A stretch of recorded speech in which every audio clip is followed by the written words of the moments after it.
আসসালামু আলাইকুম, সবাইকে স্বাগত জানাচ্ছি নিউজ ইনসাইডে।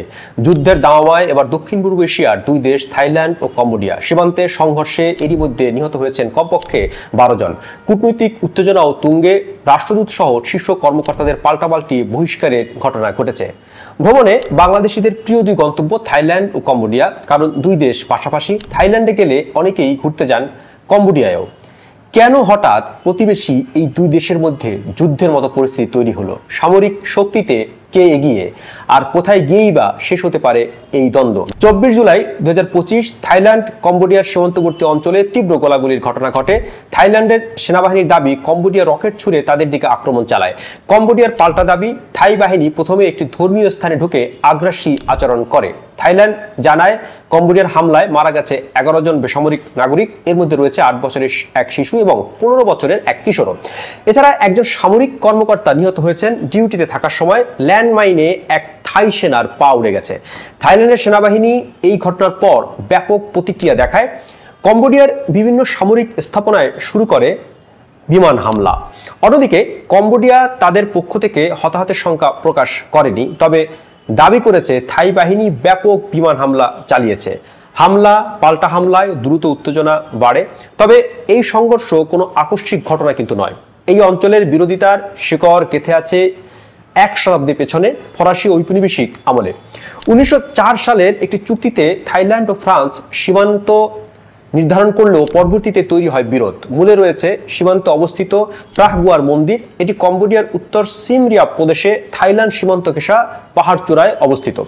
ভৌগোলিকভাবে এই শিব মন্দিরটি কম্বোডিয়ায়, তবে এতে পৌঁছানোর সবচেয়ে সহজ পথ হলো থাইল্যান্ডের সুরিন এবং সিসাকেত প্রদেশ দিয়ে। মন্দিরটি নির্মিত হয় খ্রিস্টীয় 9ম থেকে 12শো শতাব্দীর মধ্যে খমের সাম্রাজ্যের শাসনামলে। কম্বোডিয়া মনে করে এটি তাদের ঐতিহ্য। থাইল্যান্ড দাবি করে মন্দিরটির কিছু অংশ তাদের ভূখণ্ডে অবস্থিত। 2008 সালে এই মন্দিরটিকে কম্বোডিয়া ইউনেস্কো বিশ্ব ঐতিহ্যে অন্তর্ভুক্ত করতে চাইলে পরিস্থিতি উত্তপ্ত হয়ে ওঠে। থাই জাতীয়তাবাদী গোষ্ঠী প্রতিবাদ করে। এরপর এই অঞ্চলে 2008, 2010 এবং 2011 সালে বেশ কয়েকবার সংঘর্ষ বাধে দুই দেশের মধ্যে। সাম্প্রতিক এই সংঘর্ষের পেছনে শুধু ঐতিহাসিক বিরোধ নয়, আছে রাজনৈতিক প্রেক্ষাপটও। থাইল্যান্ডে রয়েছে একটি দুর্বল জোট সরকার, যার উপর রয়েছে সাবেক প্রধানমন্ত্রী থাকসিন সেনাওয়াত্রার ছায়া। তার মেয়ে পাইতংটান কিছুদিন আগেই প্রধানমন্ত্রীর পদ হারিয়েছেন একটি কল রেকর্ড ফাঁসের ঘটনায়। ওই কল রেকর্ডে তিনি কম্বোডিয়ার শাসক হুন সেনের সঙ্গে আলাপে থাই সেনাবাহিনীর নিন্দা করেছিলেন।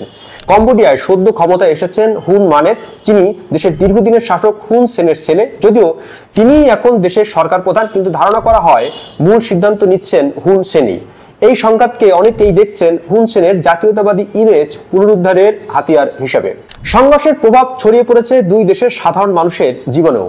কম্বোডিয়া থাইল্যান্ড থেকে ফল, সবজি, বিদ্যুৎ ও ইন্টারনেট পরিষেবা আমদানি বন্ধ করে দিয়েছে। বিপরীতে থাইল্যান্ড বন্ধ করেছে সীমান্ত, ফলে বিপাকে পড়েছে হাজারো কৃষক ও ব্যবসায়ী। থাইল্যান্ড ইতিমধ্যেই সরিয়ে নিয়েছে প্রায় 40,000 বেসামরিক নাগরিককে। কম্বোডিয়ার বহু পরিবার সীমান্ত ছাড়ছে, তারা নিরাপদ আশ্রয়ে যাওয়ার চেষ্টা করছেন। এখন প্রশ্ন হলো, সামরিক শক্তিতে কে এগিয়ে? যুদ্ধ বাঁধলে কে জিতবে, কে হারবে? সামরিক শক্তিতে ব্যাপকভাবে এগিয়ে থাইল্যান্ড। গ্লোবাল ফায়ার পাওয়ার ইন্ডেক্স 2025 অনুযায়ী থাইল্যান্ডের অবস্থান হচ্ছে 24তম, কম্বোডিয়া আছে 94তম অবস্থানে। থাইল্যান্ডের আয়তন প্রায় 5,13,000 বর্গ কিলোমিটার, যা কম্বোডিয়ার তুলনায় প্রায় 3 গুণের বেশি।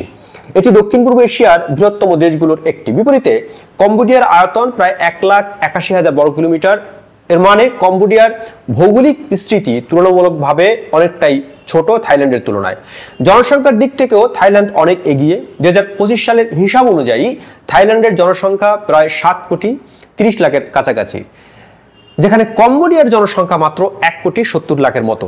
থাইল্যান্ড বর্তমানে দক্ষিণ পূর্ব এশিয়ার অন্যতম সুসংগঠিত এবং আধুনিক সামরিক বাহিনী গড়ে তুলেছে। দেশটির বার্ষিক সামরিক বাজেট প্রায় $7 বিলিয়ন কাছাকাছি, যা কম্বোডিয়ার বাজেটের প্রায় 10 গুণ বেশি। থাই সেনাবাহিনী প্রায় 3 লাখেরও বেশি সক্রিয় সদস্য নিয়ে পরিচালিত হয়, যেখানে রিজার্ভ সৈন্য মিলিয়ে এই সংখ্যা 5 লাখের কাছাকাছি পৌঁছায়।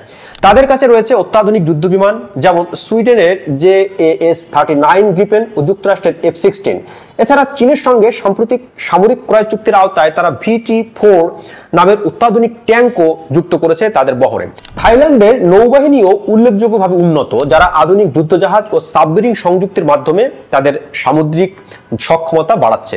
দেশটি দক্ষিণ চীন সাগরের নিরাপত্তায়ও সক্রিয় ভূমিকা রেখে থাকে। হেলিকপ্টার, সাজোয়াজান, আর্টিলারি সব মিলিয়ে থাই বাহিনী একটি পূর্ণাঙ্গ ভারসাম্যপূর্ণ বাহিনী হিসেবে গড়ে উঠেছে। অন্যদিকে কম্বোডিয়ার সামরিক শক্তি তুলনামূলকভাবে অনেক কম। তাদের বার্ষিক সামরিক বাজেট মাত্র $700 মিলিয়ন মতো এবং সক্রিয় সেনা সদস্য আনুমানিক 1,25,000-এর মতো। এই বাহিনী মূলত স্থলভিত্তিক, সীমান্ত পাহারা ও অভ্যন্তরীণ নিরাপত্তায় নিয়োজিত। যুদ্ধ বিমান তাদের নেই বললেই চলে। কিছু হেলিকপ্টার ও পরিবহন বিমান থাকলেও তা পুরনো ও সীমিত পরিসরে ব্যবহৃত হয়। ট্যাঙ্ক ও সাজোয়াজানের ক্ষেত্রেও তারা প্রায় পুরোপুরি চীনা ও সোভিয়েত আমলের পুরনো যে অস্ত্র সেগুলোর উপর নির্ভরশীল। যদিও কম্বোডিয়া সামরিকভাবে দুর্বল, তবে তারা চীনের সঙ্গে সামরিক সহযোগিতা ক্রমাগত বাড়াচ্ছে। চীন তাদের কিছু রকেট লঞ্চার, ছোট অস্ত্র ও প্রশিক্ষণ সহায়তা দিয়ে যাচ্ছে। সামগ্রিকভাবে বলা যায়, যুদ্ধক্ষেত্রে থাইল্যান্ডের বিরুদ্ধে তারা দীর্ঘ সময় টিকে থাকতে পারবে না। আন্তর্জাতিক মহল, বিশেষ করে আসিয়ান এবং জাতিসংঘ গভীর উদ্বেগ প্রকাশ করেছে। দুই দেশই আঞ্চলিক দেশগুলোর সংগঠন আসিয়ানের সদস্য। বিশ্লেষকরা বলছেন যে দুই পক্ষ সংলাপে না ফিরলে ব্যাপক মানবিক সংকট ও অর্থনৈতিক বিপর্যয় ঘটতে পারে, কারণ যুদ্ধ বাতলে পর্যটনে ধস নামতে পারে। দুই দেশই এই শিল্পের উপর ব্যাপকভাবে নির্ভরশীল। বিশেষ করে থাইল্যান্ড বিপুল অর্থ আয় করে পর্যটন খাত থেকে। সুতরাং যুদ্ধ বাঁধলে সামরিকভাবে থাইল্যান্ড জিতলেও অর্থনৈতিক বড় মূল্য তাকে চোকাতে হবে। কম্বোডিয়া হারবে সামরিক ও অর্থনৈতিক দুই দিক থেকেই। দর্শক, আপনারা কি মনে করেন, কোন দিকে যাচ্ছে থাইল্যান্ড কম্বোডিয়া পরিস্থিতি? মতামত জানাতে ভুলবেন না। আমরা যুদ্ধ চাই না, শান্তি ফিরুক বিশ্বজুড়ে। আজ এ পর্যন্তই। চ্যানেলটি সাবস্ক্রাইব করুন। কথা হবে নতুন কোনো ভিডিওতে।